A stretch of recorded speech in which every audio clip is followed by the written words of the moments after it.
ಸಾವಿಗೆ ಕಾರಣವಾದವರ ಸುಳಿವು ಇನ್ನೂ ಸಿಕ್ಕೇ ಇಲ್ಲ. ಎಷ್ಟೇ ವರ್ಷ ಕಳೆದರೂ ಚಿಂತೆ ಇಲ್ಲ. ಅವನು ಯಾರೆಂದು ಪತ್ತೆ ಹಚ್ಚಿ ಅವನು ಯಾವ ದೇಶದಲ್ಲಿ ಹೊರಗೆ ಕೂತಿದ್ದರು ಅವನನ್ನು ಹೇಳಿ ತಂದು ಅವನ ರುಂಡವನ್ನು ಕಡಿದು ಚಂಡಾಯಿ ಅವನ ರಕ್ತದ ಆಡಿ ನನ್ನ ತಾಯಿಯ ಆತ್ಮಕ್ಕೆ ಶಾಂತಿ ಕೊಡ್ತೇನೆ.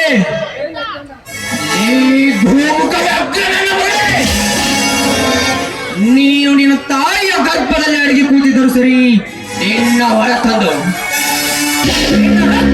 ಆಡದೆ ಬಿಡಲಾರರು. ಈ ರಾಯಣ್ಣ ಅಭಿಮಾನಿ ಗಂಡನೆಯ ಗಂಡನದ ಗಾಯಗೊಂಡಿರುವ ಪ್ರಚಂಡ ಪರಾಕ್ರಮಿ ಪ್ರಶಾಂತನು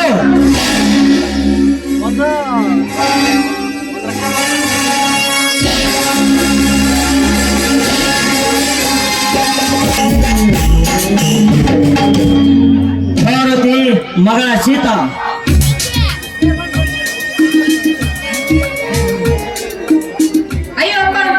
ಕೈಯಲ್ಲಿ ಚೀಲ. ಹೌದಮ್ಮ, ಇವತ್ತು ನಮ್ಮೂರಲ್ಲಿ ಕಡೆವಾರ ಲಕ್ಕಮ್ಮ ದುರ್ಗಮ್ಮನ ದರ್ಶನಕ್ಕೆ ಹೋಗಿದ್ದಮ್ಮ. ಅಲ್ಲಿ ತೆಗೆದುಕೊಂಡು ಬಂದಿದ್ದೆ. ತಗರಮ್ಮ.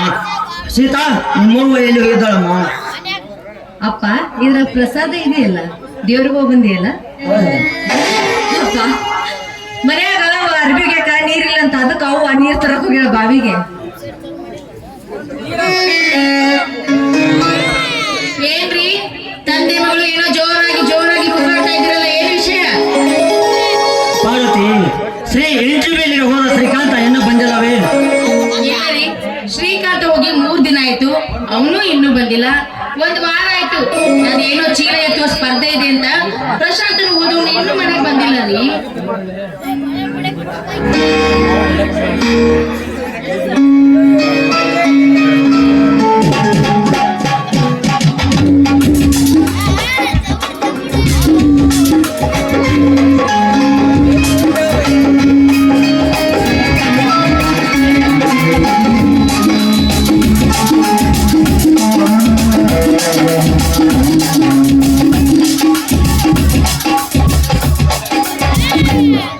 ಪ್ರಶಾಂತ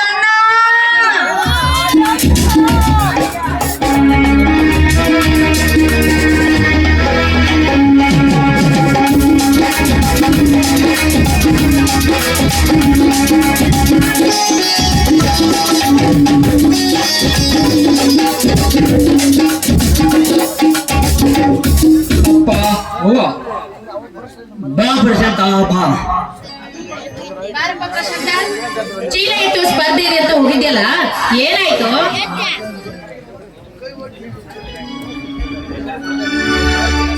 ನಮ್ಮಣ್ಣ ಸೋಟ್ ಬರ್ಲವ ಎಂದು ಬರೋ ಗೆಲುವಿನ ಸರ್ದಾರನ ನಮ್ಮಣ್ಣ.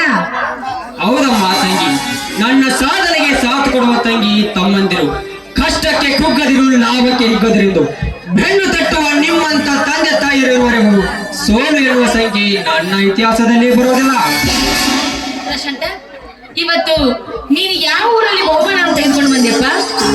ಅವ್ವ, ಕೊಪ್ಪಳ ಜಿಲ್ಲಾ ಕೊಪ್ಪಳ ತಾಲೂಕು ಲಂಕಾಂಬೆ ದುರ್ಗಾಂಬೆ ಮಾತೆಯರು ನೆಲೆಸಿ ಸುಕ್ಷೇತ್ರವಾಗಿರುವ ಈ ಹಟ್ಟಿ ಗ್ರಾಮದಲ್ಲಿ ಟಗರಿನ ಕಾಳಗವನ್ನ ಏರ್ಪಡಿಸಿದ್ದರು. ಆ ಕಣದೊಳಗೆ ನಮ್ಮ ಟಗರು ಎಲ್ಲ ಎದುರಾಳಿಯಾದ ಟಗರುಗಳನ್ನು ಎದುರಿಸಿ ಸ್ಥಾನವನ್ನು ಗಳಿಸಿದೆ. ಅದನ್ನು ಕಂಡ ಸುತ್ತಮುತ್ತಲಿನ ಎಲ್ಲ ಜನ ಕ್ಯಾಕಿ ಸೇಡಿಯನ್ನು ಹೊಡೆದರು. ಅದನ್ನು ಕಂಡ ಈ ಊರಿನ ಹಿರಿಯರು ನಿಜವಾದ ರೈತರ ಮಗ ನೀನೆ ಎಂದು ಈ ಹಸಿರು ಸ್ಯಾರಿನಿಂದ ಸನ್ಮಾನ ಮಾಡಿ 1 ತೊಲೆ ಈ ಬೆಳ್ಳಿಯ ಕಡಗವನ್ನ ಬಹುಮಾನವಾಗಿ ಕೊಟ್ಟರು ನಿಮ್ಮ ಮಗ ಪ್ರಶಾಂತನಿಗೆ. ಪ್ರಶಾಂತ 3-4 ಲೀಟರ್ ಹಾಲನ್ನು ಕುಡಿದು ದಿನನಿತ್ಯ 3-4 ಜವಳಿ ತತ್ತಿಯನ್ನು ಕುಡಿದು ಗರಡಿನ ಮನೆಯಲ್ಲಿ ದಿನನಿತ್ಯ ತಾಳಿಮೆಯನ್ನು ಹೊಡೆದು ಗಟ್ಟಿ ಮುಟ್ಟಿಯಾಗಿರುತ್ತಾರೆ ಚೀಲ ಎತ್ತ ಪೈಲ್ವಾನರು. ನಾವು ದಿನನಿತ್ಯ ಭೂಮಿ ತಾಯಿಯಲ್ಲಿ ದುಡಿತಿರುವ ನಮ್ಮಂತ ರೈತರಿಗೆ ಇದು ಸಾಧ್ಯವೇನಪ್ಪ? ಸಾಧ್ಯವೇನು? ಪ್ರಶಾಂತ, ನಿನ್ ತಂದೆ ಹೇಳೋ ಮಾತನ್ನು ಕೇಳಿದ್ರೆ ನನಗೆ ತುಂಬಾ ಭಯ ಆಗ್ತದೆ ಕಣೋ. ನಾನು ಕಳೆದುಕೊಂಡು ಸಾಧನೆ ಮಾಡೋದಾದ್ರೂ ಇದೇನಿದೆಯಪ್ಪ? ಬೇಡಪ್ಪ, ನೀನು ಈ ಸಾಧನೆ ಬೇಡ ಕಣೋ. ಅವ್ವ, ಹೆದರಬೇಡವ್ವ ನೀನು. ಸುತ್ತಮುತ್ತ 10 ಹಳ್ಳಿಯಲ್ಲಿ ಎಲ್ಲೇ ಸ್ಪರ್ಧೆಯನ್ನು ಏರ್ಪಡಿಸಿದರು ಈ ರಾಯಣ್ಣ ಅಭಿಮಾನಿ ರೈತರ ಮಗ ಪ್ರಶಾಂತ ಬಂದನೆಂದರೆ ಸಾಕು ಹೆಸರನ್ನು ನೋಂದಾಯಿಸಿದ ಪೈಲ್ವಾನರೆಲ್ಲ ಕಣದೊಳಗೆ ಕಾಲಿಡದೆ ಹಿಂದಿರುಗುತ್ತಾರೆ. ಅಷ್ಟೇ ಅಲ್ಲದೆ ದೈವ ಸ್ವರೂಪವಾದ ಆ ನಮ್ಮ ಜೋಡೆತ್ತು ರಾಮ ಲಕ್ಷ್ಮಣ ಹಾಗೂ ನಿಮ್ಮ ಆಶೀರ್ವಾದ ನನ್ನ ಮೇಲೆ ಇರುವುದು ಸೋಲು ಎನ್ನುವ ಸಂಖ್ಯೆ ನನಗೆ ಇಲ್ಲವಾ ಎಂದು ಬರುವುದಿಲ್ಲ. ಪ್ರಶಾಂತ, ನಿನಗೆ ಹೇಳೋದನ್ನೇ ಬರ್ತಿದ್ದೆ ಕಣೋ. ನಮ್ಮ ರಾಮ ಲಕ್ಷ್ಮಣ ನೀನು ಹೋದಾಗಿಂದ ಇಡೀ ಹುಲ್ಲನ್ನು ಕಳಿಸ ತಿಂದಿಲ್ಲಪ್ಪ. ನಡಿಯಪ್ಪ, ನಿನ್ನ ಗೆಲುವಿನ ವಿಷಯವನ್ನು ಆ ಬಸವನವರಿಗೆ ಹೇಳಿ ಇಡೀ ಹುಲ್ಲನ್ನು ಹಾಕಪ್ಪ ನಿನ್ನ ಕೈಯಾರೆ. ಆಯ್ತು ಅವ್ವ.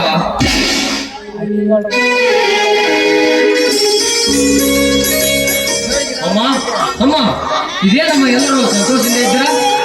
ಬಾರು ಪ್ರಶಾಂತ, ನಿಮ್ಮಣ್ಣ ಪ್ರಶಾಂತ ಚೀಲ ಎತ್ತುವ ಸ್ಪರ್ಧೆಯಲ್ಲಿ ಗೆದ್ದು ಬಂದಿದ್ದಾನಪ್ಪ. ಅದೇ ವಿಷಯಕ್ಕೆ ಎಲ್ಲರೂ ಸಂತೋಷದಿಂದ ಮಾತಾಡ್ತಾ ಇದ್ವಿ. ಅಮ್ಮ, ಈ ಸಂತೋಷ ಸಮಯದಲ್ಲಿ ಇನ್ನೊಂದು ಶಿಶುದಿದೆ. ಅದು ಏನೆಂದರೆ, ನಾನು ಮಿಲಿಟರಿ ನೌಕರಿಗೆ ಅರ್ಜಿ ಹಾಕಿದ್ರಲ್ಲ, ಅದು ಈಗ ಲೆಟರ್ ಬಂದಿದೆ. ಅದಕ್ಕೆ ನಾನು ಇವತ್ತೇ ಡ್ಯೂಟಿಗೆ ಹೋಗಲೆಂದು ಆರ್ಡರ್ ಮಾಡಿದ್ದಾರಲ್ಲ.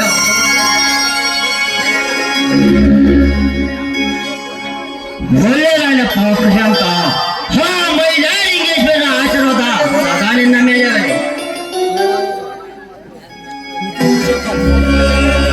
ಏನು, ನನ್ನ ತಮ್ಮನಿಗೆ ನೌಕರಿ ಸಿಕ್ಕಿತೆ? ಹೇ ಮೈಲಾವಲಿಂಗ, ನಿನ್ನ ದಯೆ ಈ ಬಡವನ ಮೇಲೆ ಇದೆಯಪ್ಪ. ಅಪ್ಪ ಅವ್ವ, ನನ್ನ ತಮ್ಮನಿಗೆ ನೌಕರಿ ಸಿಕ್ಕರೆ ನಮ್ಮೂರ ಮಾರುತೇಶ್ವರನಿಗೆ ಚೀಲ ಹೊತ್ತು ದೀನ ನಮಸ್ಕಾರ ಹಾಕುತ್ತೇನೆ ಎಂದು ಹರಕೆ ಹೊತ್ತಿದ್ದೆ. ನಾಳೆ ಬರುವ ಜಾತ್ರೆಯಲ್ಲಿ ಆ ಕಾರ್ಯ ಮಾಡಿ ಮುಗಿಸಬೇಕು. ಸೀತಾ, ತಂಗಿ ಸೀತಾ. ಅವ್ವ ಅವ್ವ, ಯಾಕವ್ವ ನಮ್ಮ ಮುದ್ದಿನ ತಂಗಿ ಸೀತಾ ಮೌನವಾಗಿ ನಿಂತಿದ್ದಾಳೆ? ಪ್ರಶಾಂತ, ಇವತ್ತು ಯಾವ ದಿನ ಅಂತ ನಿನಗೆ ಗೊತ್ತಿಲ್ವೇನು? ಇಲ್ಲವ್ವ. ಛೇ ಛೇ ಛೇ, ಅದಕ್ಕೆ ನಿನ್ನ ತಂಗಿ ಈ ನಮ್ಮನೆ ಮುಖ ಒಮ್ಮೆ ಮಾಡ್ಕೊಂಡು ನಿಂತಾಳೆ. ಇವತ್ತು ಅವಳು ಹುಟ್ಟಿದ ದಿನ ಅಲ್ವೇನು? ನನ್ನ ಅಣ್ಣಂದಿರು ನನಗೆ ಶುಭಾಶಯ ತಿಳಿಸಿಲ್ಲ ಅಂತ ಹಾಗೆ ಹೇಗೆ ಸಮಾಧಾನ ಮಾಡ್ತಾರೋ ಸಮಾಧಾನ ಮಾಡಿ. ಹೌದೇ ಹೌದೇ, ಈ ಅಣ್ಣನ ಮೇಲೆ ಕೋಪ. ಕಿವಿ ಹಿಡಿಯಿತ. ಹೌದೇ, ಈ ಅಣ್ಣನ ಮೇಲೆ ಕೋಪವೇ? ಇಲ್ಲ ಮಾತಂಗಿ, ನೀನು ಹುಟ್ಟಿದ ದಿನವನ್ನ ನಾನು ಮರ್ತಿಲ್ಲ. ಆ ಡ್ರೈವರ್ ಚಂದ್ರ ಕೈಯಲ್ಲಿ cake ತರಲಿದ್ದೇನೆ.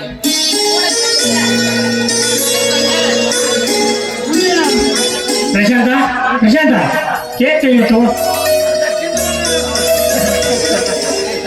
Thank you Chandru. Srikanth, ಒಳಗಡೆ ಹೋಗಿ ಚೇರ್ ತೆಗೆದುಕೊಂಡು ಬಾ. ಸೇರಿದ್ದಾರೆ ಅಣ್ಣ, ಸೇರಿದ್ದಾರೆ.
ಎಂಬುದು ಅಂತ ಸತ್ಯಣ್ಣ.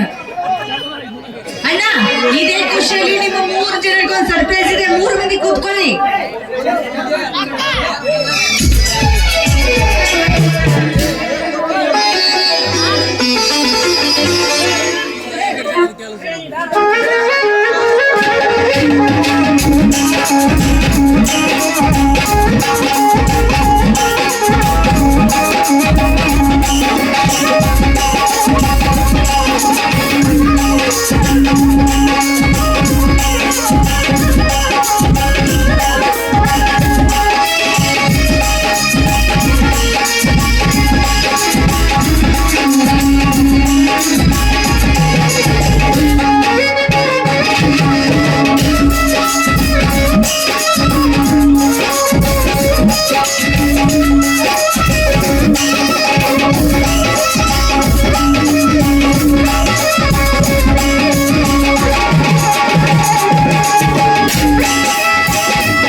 ನನ್ಗೆ ಆಶೀರ್ವದಿಸಿ.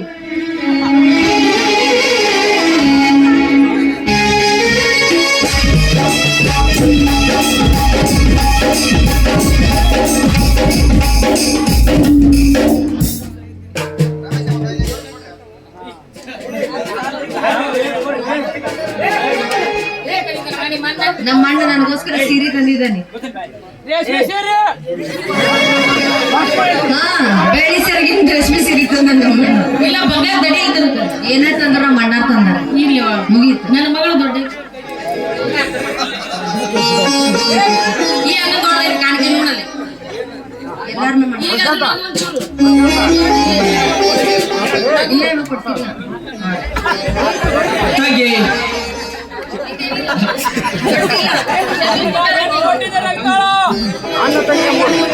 ತಂಗಿ, ಅಣ್ಣ ಎನ್ನುವುದು ಅನುರಾಗ ಬಂಧನ, ತಂಗಿ ಎನ್ನುವುದು ಈ ತವರಿನ ಬಂಧನ. ಅಣ್ಣ ತಂಗಿ ಹಬ್ಬ ಅಂದರೆ ಅದು ಒಂದೇ ಈ ರಕ್ಷಾ ಬಂಧನ. ಅಮ್ಮ ಅಪ್ಪ, ಈ ಸಂತೋಷ ಸಾಗರದಲ್ಲಿ ತೇಲಾಡುತ್ತಿರುವ ಈ ಸಮಯದಲ್ಲಿ ಎಲ್ಲರೂ ಸೇರಿ ಒಂದು ಹಣದ ಗೀತನ್ನು ಹಾಡೋಣವೇ?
ಚಂದ್ರ ನಾನು ಬರ್ತೀನಪ್ಪ.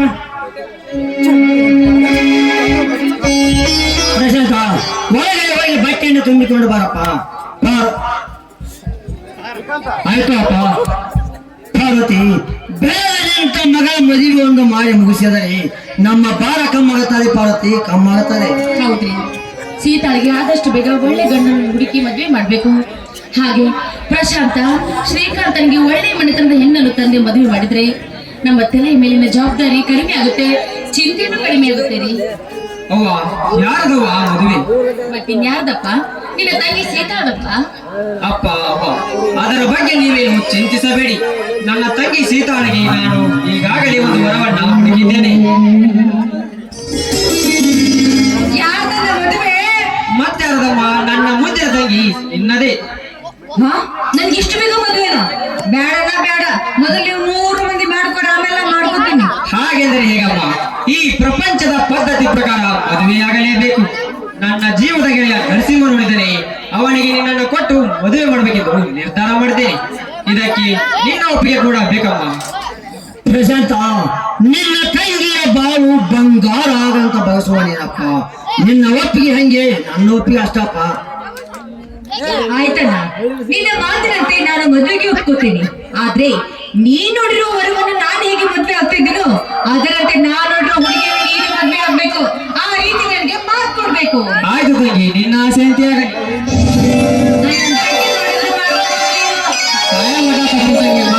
ಕರ್ರಂದು ಬೆಳ್ಳಂದು ಎಂತ ತಂಗಿ ಮಾಡ್ಕೊಲಿಕ್ಕಂದ್ರೆ ನೀನ್ ನೋಡಿನ. ನೀನ್ ಯಾಕಂತ ಹಂಗಯ್ಯವ್ವ? ಸೀತಾ, ಪಾರ್ವತಿ, ಶ್ರೀಕಾಂತನಿಗೆ ಹೋಗಲಿಕ್ಕೆ ಲೇಟ್ ಆಗ್ತದೆ. ಒಳಗಡೆ ಹೋಗಿ ಆಚೆಯನ್ನು ತೆಗೆದುಕೊಂಡು ಬರಿ. ಆಯ್ತಪ್ಪ.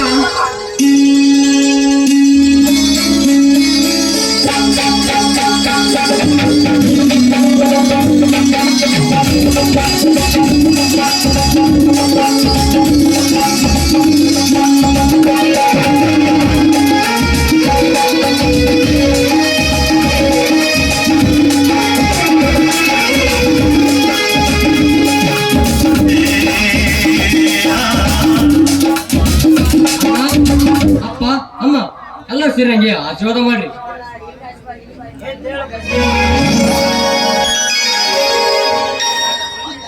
ಪ್ರಶಾಂತ, ತಮ್ಮನನ್ನು ಹೋಗಿ ಬಸ್ ಸ್ಟ್ಯಾಂಡಿಗೆ ಬಸ್ ಹತ್ತಿಸಿ ಬಾರಪ್ಪ. ಆಯ್ತು ಅಪ್ಪ, ಹಾಗೆ ಆಗಲಿ.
ಹೋ ದೇಸಾಯಿ ಗೌಡ್ರೆ, ಬನ್ನಿ ದೇಸಾಯಿ ಗೌಡ್ರೆ, ಕುಳಿತುಕೊಂಡು ನಿನ್ನ ಜೊತೆಗೆ ನಂಟಷ್ಟಕ್ಕೆ ಬೆಳೆಸಲು ಬಂದಿಲ್ಲ ಪರಮೇಶ. 2 ವರ್ಷಗಳಿಂದ ಕೊಡಬೇಕಾದ ಸಾಲದ ಬಡ್ಡಿನೂ ಇಲ್ಲ, ಗಂಟುನೂ ಇಲ್ಲ. ಆ ಸಾಲವನ್ನು ವಸೂಲಿ ಮಾಡಲು ಬಂದಿದ್ದೇವೆ.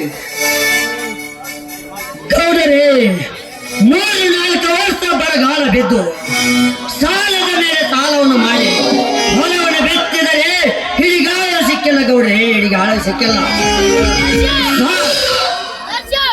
ಸಾಲದ ಸರಪಳಿ ಮುಗಲು ಎತ್ತರ ಮುಚ್ಚ ಮುಟ್ಟಿದೆ ಗೌಡ್ರಿ ಮುಗಿಯತ್ತರು. ಈ ರೈತರ ಕಷ್ಟ ಅರ್ಥ ಮಾಡಿಕೊಳ್ಳೋರು ಯಾರಿಲ್ಲ ಗೌಡ್ರಿ.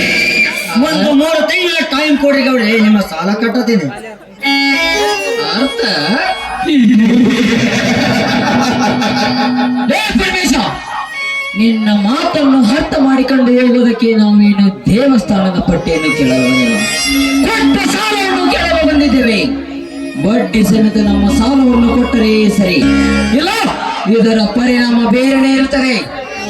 ನೋಡ ಚಿಕ್ಕದ್ದು ಮಾಡರೆ ನನ್ನ ಮನೆಯೆಲ್ಲ ಹುಡುಕಾಡಿದರನು ಒಂದು ಬಿಡಿಗಾಸು ಸಿಗೋದಿಲ್ಲ. ಹೇಗೆ ನನ್ನ ಗುಡಿಸಲಲ್ಲಿ ಒಂದು ಹೊತ್ತಿನ ಗಂಜಿಗೆ ಗತಿಲ್ಲ ಶ್ರೀಮಂತರೇ. ಒಂದು 3 ತಿಂಗಳ ಟೈಮ್ ಅನ್ನು ಕೊಡಿ, ನಿಮ್ಮ ಸಾಲ ಮುಗಿಸಿ ಋಣ. ತಮ್ಮ ಪರಮೇಶಪ್ಪ ಋಣ ಮುಕ್ತನಾಗ್ತಂತ ಹೇಳ್ತಿಲ್ಲಪ್ಪ. ಅಲ್ಲ ತಮ್ಮ, ನಿಮ್ಮಂತವ್ರು ಊರ 4 ಮಂದಿ ಇದ್ರಪ್ಪ ಅಂದ್ರ ಋಣ ತೀರ್ಸ್ತೀನಿ ಅಂತಂದೇಳಿ ನಮ್ಮ ತಲೆ ಮೇಲೆ ಟೊಬ್ಬಿ ಹಾಕಿ ಹೋದ್ರ ನಾವೇನ್ ನಿಂತು ಲಬ್ ಹೋಗ್ಕೊಂಡ್ಪ ತಮ್ಮ. ಸರ ನಮ್ ರೊಕ್ಕ ನಮ್ಗೆ ಕೊಟ್ಬಿಡಪ್ಪ. ಅಪ್ಪ ಮುನಿಯಪ್ಪನವರೇ, ಊರಿಗೆ ಹಿರಿಯವರು ಎಲ್ಲ ಬಲ್ಲವರು, ನೀವೇ ಈ ರೀತಿ ಮಾತಾಡಿದ್ರೆ ಯಾರೇ ಮುನಿಯಪ್ಪನವರೇ? ಒಂದು 3 ತಿಂಗಳ ಟೈಮ್ ಕೊಡಿ ಮುನಿಯಪ್ಪನವರೇ, ನಿಮ್ಮ ಗೌಡ್ರ ಸಾಲ ಕಟ್ಟತೀನಿ. 3 ತಿಂಗಳ 3 ತಿಂಗಳ ಅವಕಾಶ ಕೊಡುವುದಕ್ಕೆ ನಾವೇನು ಸರ್ಕಾರ ನಮಗೆ ಯಾವ ರೂಲ್ಸ್ ಇಲ್ಲ. ಸುಮ್ಮನೆ ನಮ್ಮ ಸಾಲ ಕೊಟ್ಟರೆ ಸರಿ, ಇಲ್ಲ ತೆಗೆದುಕೊಂಡು ಹೋಗಿ ನಮ್ಮ ಮನೆಯಲ್ಲಿ ಜೀತ ಕೆಟ್ಟುಕೊಳ್ಳಬೇಕಾಗುತ್ತದೆ. ಮಗನೇ,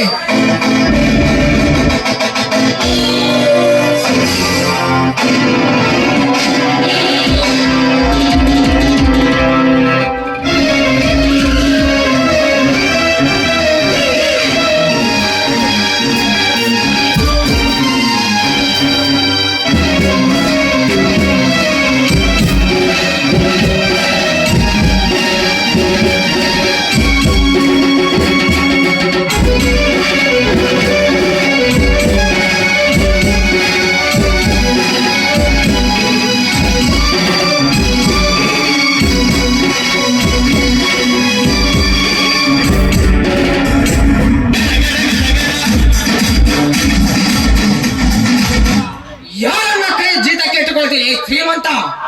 ದಿನನಿತ್ಯ ಬೆಳೆದಂತೆ ಬಡ್ಡಿಗೆ ಬಡ್ಡಿ ಹಚ್ಚಿ ಬಡವರ ರಕ್ತ ಹಿಡಿದು ಅಷ್ಟೇ ಅಲ್ಲದೆ ಅವರನ್ನೇ ಜೀತ ಕೆಟ್ಟುಕೊಳ್ತೇನೆ.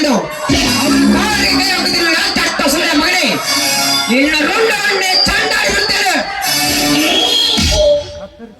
ಕತ್ತರಿಸಿ ಪ್ರಶಾಂತ, ನನ್ನ ಹಣ್ಣನ ಕೈ ಕತ್ತರಿಸುವುದಕ್ಕೆ ನಾನೇನು ಸುಮ್ಮನೆ ಇರ್ತೇನೆ ಎಂದು ತಿಳಿದೆಯಾ? ಮಗನೇ, ಇದೇ ನನ್ನ ಬಂದೂಕಿನಿಂದ ನಿನ್ನ ಎಲೆಗುಂಡಿಯನ್ನು ಸೀಳಿ ಬಿಡುತ್ತೇನೆ. ಏ ಮಗನ ಗಜೇಂದ್ರ, ನನ್ನ ಎಲೆಗುಂಡಿಗೆಯನ್ನು ಸೀಳಗೊಂಡು ಇನ್ನು ಈ ಭೂಮಿಯ ಮೇಲೆ ಹುಟ್ಟಿಲ್ಲ. ಸುಮ್ಮನೆ ಸಾಲವನ್ನು ಎತ್ತುಕೊಂಡು ಹೋಗಲು ಬಂದಿರಿ. ಸಾಲವನ್ನಷ್ಟೇ ಕೇಳಿ, ಅದನ್ನ ಬಿಟ್ಟು ಬೇರೆ ಬಾಲ ಬಿಚ್ಚಿದರಿ ನಿಮ್ಮ ಬಾಲವನ್ನೇ ಕತ್ತರಿಸಬೇಕಾಗುತ್ತದೆ.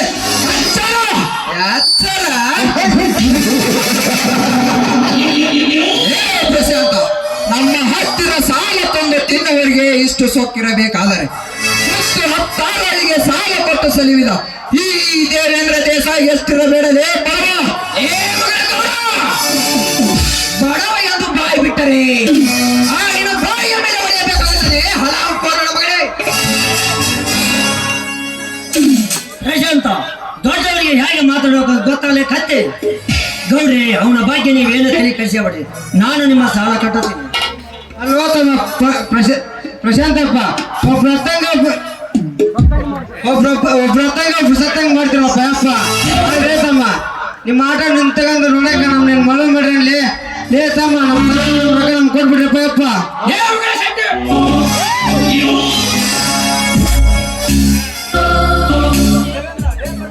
ಲೇ ಪರಮೇಶ, ಮುನಿಯ ಮಾತಿಗೆ ಒಪ್ಪಿ ಈಗ ಸುಮ್ಮನೆ ಹೊರಟು ಹೋಗುತ್ತೇವೆ. ಕೊಟ್ಟ ಟೈಮಿನಲ್ಲಿ ಸಾಲ ಕೊಡಬೇಕು, ಇಲ್ಲ ಮನೆ ಖಾಲಿ ಮಾಡಬೇಕು. ಗಜೇಂದ್ರ, ಹೋಗೋಣ ಬಾ. ಪ್ರಶಾಂತ, ಪುಂಡನಿಂದ ಪುಡಿದಾಡುತ್ತಿರುವ ನಿನ್ನ ಪೌರುಷ ಕೊಟ್ಟ ಟೈಮ್ನಲ್ಲಿ ನಮ್ಮ ಸಾಲವನ್ನು ತೀರಿಸು, ನಿನ್ನ ಪುಂಡತನ. ನಡೆಯನ ಹೋಗೋಣ.